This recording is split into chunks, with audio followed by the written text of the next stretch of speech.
Hi friends, welcome back. അപ്പം ഞാനും എൻ്റെ അനിയനും കൂടെ ഒന്ന് ഡൽഹിയിലേക്ക് പോവാണ്. ചെറിയൊരു പരിപാടി ഉണ്ട്, അപ്പോൾ അതിന് വേണ്ടി പോവാണ്. അച്ഛനും അമ്മയും കൂടെ വന്നിട്ടുണ്ടായിരുന്നു റെയിൽവേ വരെ.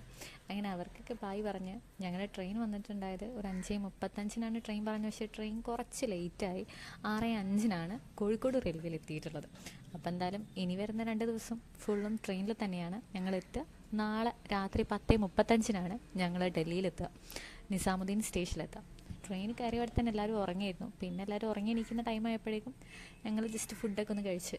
ചെറുതായിട്ട് മഴ ഉണ്ടായിരുന്നു കേട്ടോ അങ്ങോട്ടേക്കൊക്കെ. പിന്നെ കണാക്കോണ, അതൊരു സ്റ്റേഷൻ്റെ പേരാണ് കേട്ടോ. കണ്ടപ്പോൾ ഒരു ക്യൂരിയോസിറ്റി എടുത്തതാണ്. പിന്നെ നല്ല കാഴ്ചകളാണ് പുറത്ത് നോക്കി നിന്നാൽ. ശരിക്കും നമുക്ക് ഒരു ടെൻഷനില്ല. നമ്മളൊരു പരിപാടിക്ക് പോലെ വെറുതെ ചുമ്മാ പോവുകയാണെങ്കിലും ഈ 2 ദിവസത്തെ ട്രെയിൻ യാത്ര എന്ന് പറയുന്നത് ബോറടി ഒന്നല്ല കേട്ടോ. ബോറടിക്കുന്നവരുണ്ടാവാം, പക്ഷെ അല്ലാതെ ട്രാവലിംഗ് ഇഷ്ടപ്പെടുന്ന ഒരാളാണെന്നുണ്ടെങ്കിൽ നമുക്ക് കൂളായിരുന്ന് ആസ്വദിച്ച് നമുക്ക് പോകാൻ വേണ്ടി പറ്റും. ഒരിക്കലും നമുക്കൊരു ഒരു ട്രെയിൻ യാത്ര എന്ന് പറയുന്നത് ബോറടി തോന്നില്ല. കാരണം അത്രയ്ക്ക് നമുക്ക് ഒരുപാട് കാര്യങ്ങൾ കാണാനുണ്ടാകും. കൂടാതെ തന്നെ നമ്മുടെ കൂടെ ഉള്ളവർ ഒരുപാട് ഫേസസ്, അവരുടെ അനുഭവങ്ങൾ, അല്ലെങ്കിൽ നമ്മളോട് സംസാരിക്കുന്ന ടൈമിൽ ഒരു ക്യൂരിയോസിറ്റി, അങ്ങനെയൊക്കെയാണ്. പിന്നെ ആ രാത്രി കിടന്നുറങ്ങി പിറ്റേ ദിവസം ഞങ്ങൾ ട്രെയിനിൽ തന്നെയായിരുന്നു കേട്ടോ. പക്ഷേ ഞങ്ങൾ വിചാരിച്ചു കേരളത്തിൽ മാത്രമാണ് മഴ എന്നുള്ളത്. പക്ഷേ കേരളത്തിൽ മാത്രമല്ല, അങ്ങോട്ടേക്കൊക്കെ മഴ ഉണ്ടായിരുന്നു. പക്ഷേ കേരളത്തിൻ്റെ അത്ര മഴ ഉണ്ടായില്ല. ആ ഒരു ദിവസം ജൂലൈ 1 ഞങ്ങൾ ട്രാവൽ ആരംഭിച്ചിരിക്കുന്നത്. 2 ഞങ്ങൾ അവിടെ രണ്ടാമത്തെ ദിവസമാണ് അവിടെ എത്തുന്നത്, അതായത് ജൂലൈ 2.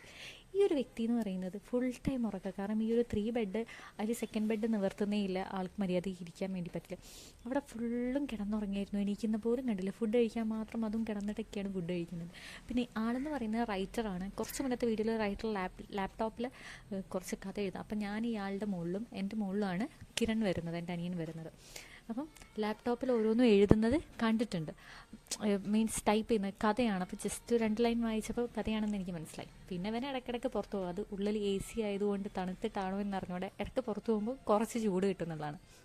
അപ്പം പിന്നെ ഞാൻ എന്താ യാത്രകളൊക്കെ കണ്ടു. അതിൻ്റെ ഇടയിൽ കൂടെ ഞാനൊരു കുഞ്ഞു ബുക്ക് വായിച്ചിട്ടുണ്ടായിരുന്നു. വീട്ടിൽ നിന്ന് വായിച്ചിട്ടുണ്ടായിരുന്നു. വീട്ടിൽ നിന്ന് വായിച്ചപ്പോൾ ഇടയ്ക്കിടയ്ക്ക് മാത്രമേ വായിക്കാറുള്ളൂ. പക്ഷേ ആ ട്രെയിൻ യാത്രയിൽ ഞാൻ വായിച്ചൊരു പകുതിയോളം കഴിഞ്ഞു എന്നുള്ളതാണ്. ബുക്കിൻ്റെ പേര് നൂറുൽ മുനീറുൽ പൂർണ്ണാനന്ദ. അടിപൊളിയായിരുന്നു കേട്ടോ. അപ്പം അത് ഭയങ്കര തന്നെ ഒരു ഫീൽ വരുന്നൊരു ബുക്കായിരുന്നു.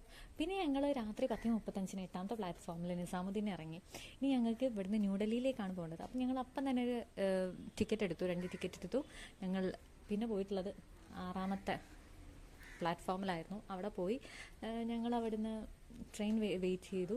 12:05 ആയപ്പോഴാണ് ട്രെയിൻ വന്നത്. അത് അടിപൊളി ട്രെയിനായിരുന്നു കേട്ടോ. കാരണം നമുക്ക് അപകടങ്ങൾ കുറവായിരിക്കും. കാരണം ഇങ്ങനെ ഈ ഇറങ്ങാനുള്ള ഒരു പ്രത്യേക ട്രെയിനായിരുന്നു അത്. പിന്നെ ഞങ്ങൾ ന്യൂഡൽഹി എത്തിയപ്പം ഇനി ഒരു റൂം എടുക്കണം, അതിനുള്ള പുറപ്പാടാണ്. ഇയാളൊരു റൂം കണ്ടെത്തി തന്നു.